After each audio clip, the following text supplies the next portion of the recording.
Okay, well, we are into our 5th episode of the Tekno EB410 build, custom build actually.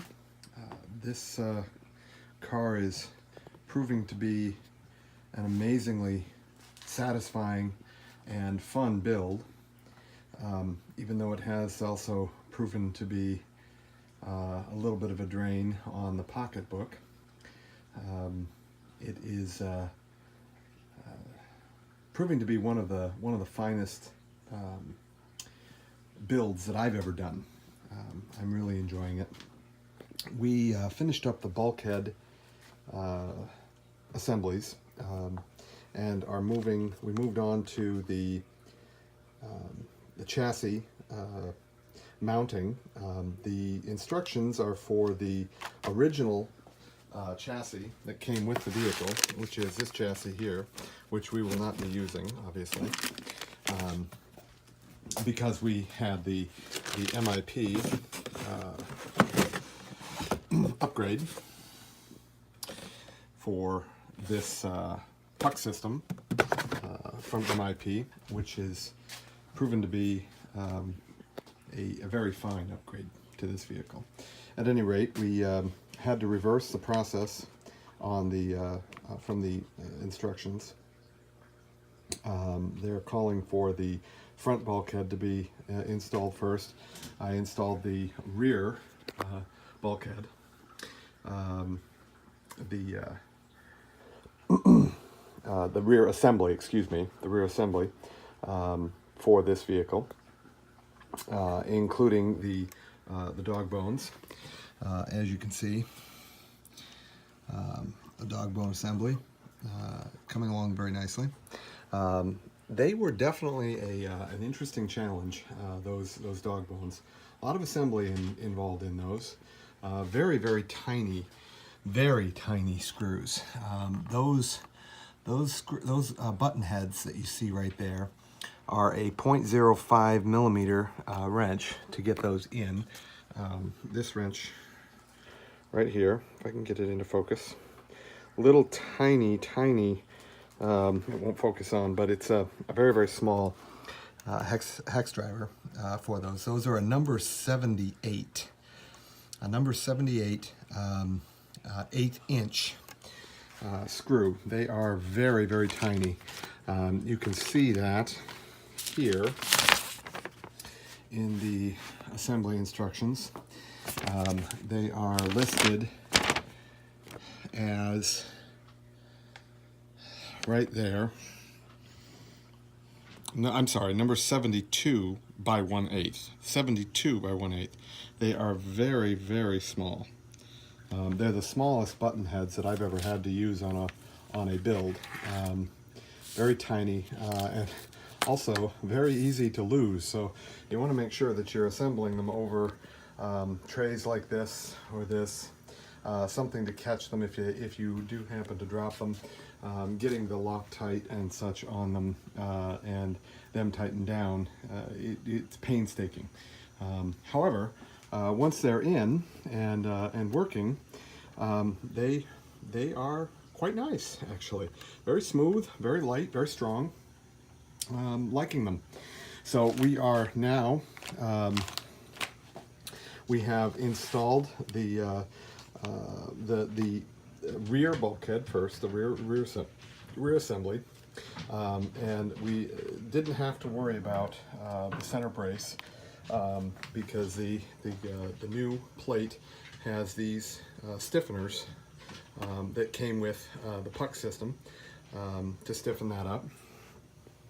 We went ahead and installed the motor mount, the diff bulkhead, the center diff bulkhead here, as you can see, and that is all in aluminum. We went with the aluminum upgrade to the front, the front part of the center differential.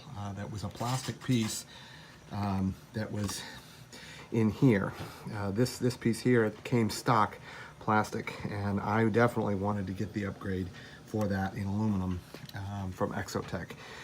So that is in place. We also upgraded the mount, the top mount from the nylon plastic to this carbon fiber unit that comes with a nice 30 millimeter fan mount for the motor. And I have that fan on order for the motor.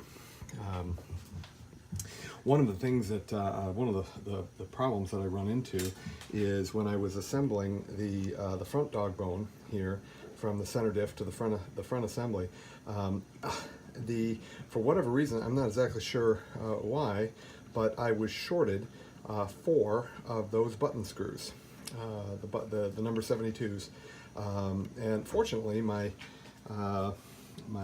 hobby shop guy, Tom, up there at Performance, had an extra set, and so he was able to correct that problem, and we were able to finish that the drive shaft build.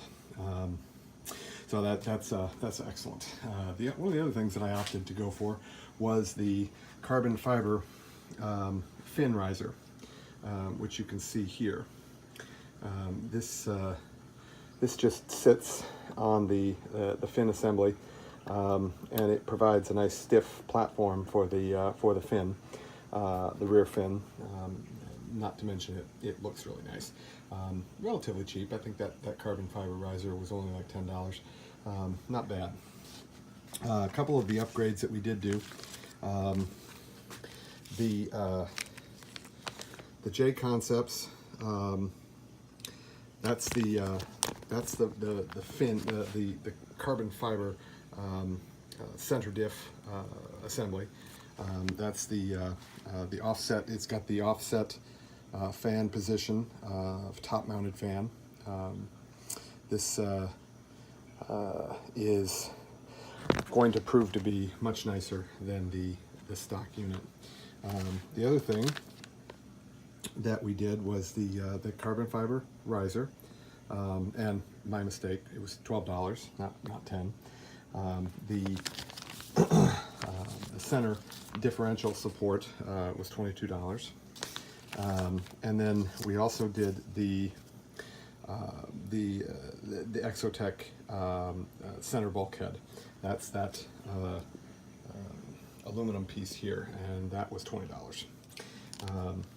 From there, I also opted to go for the titanium shock mounts with the bushings. That's these right here that you can see, all titanium, and I wanted to do something more than just the regular steel mounts. They obviously were not cheap.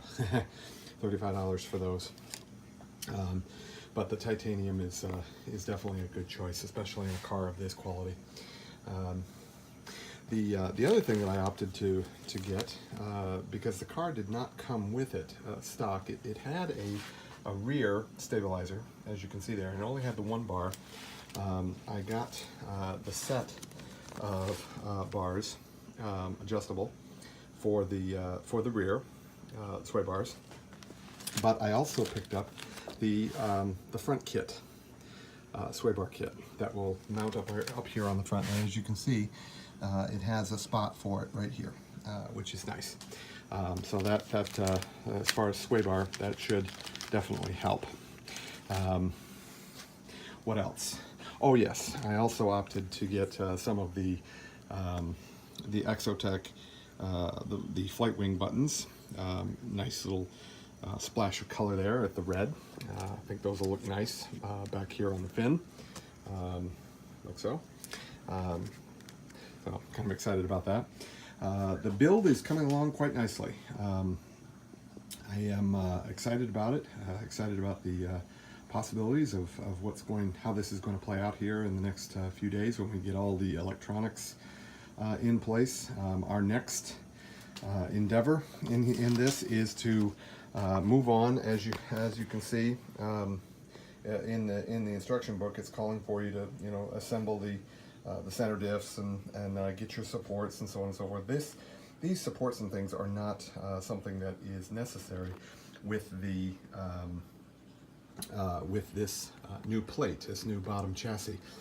So there's turns out there's quite a few parts that are that we are not going to be using. As a matter of fact, I have a couple of bags here of parts that that are just redundant, that we're not going to wind up using. Whole bags of pins and parts and bibs and bobs and bones and all kinds of stuff that are just going to prove not to be necessary. Extras, you know, leftovers, spares, I guess, you know, if we need them for anything that might break.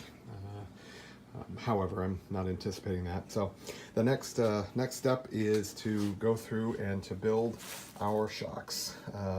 And I've got some nice upgrades to the shocks. I'm kind of looking forward to getting these built.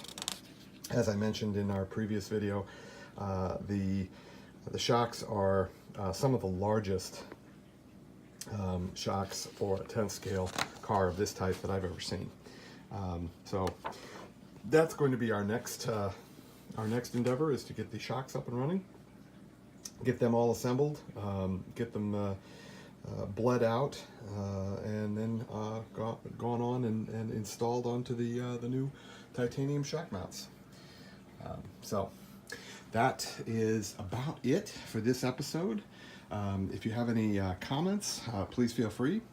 If you like this channel, please feel free to go ahead down below here and subscribe. And if you also hit that notification bell, you'll get an alert when I post a new video. This is our 5th episode for this Tekno EB410 build. We will be progressing on to episode 6 here shortly. From Coffee Shops and Toys, I bid you a very fine afternoon. Bye for now.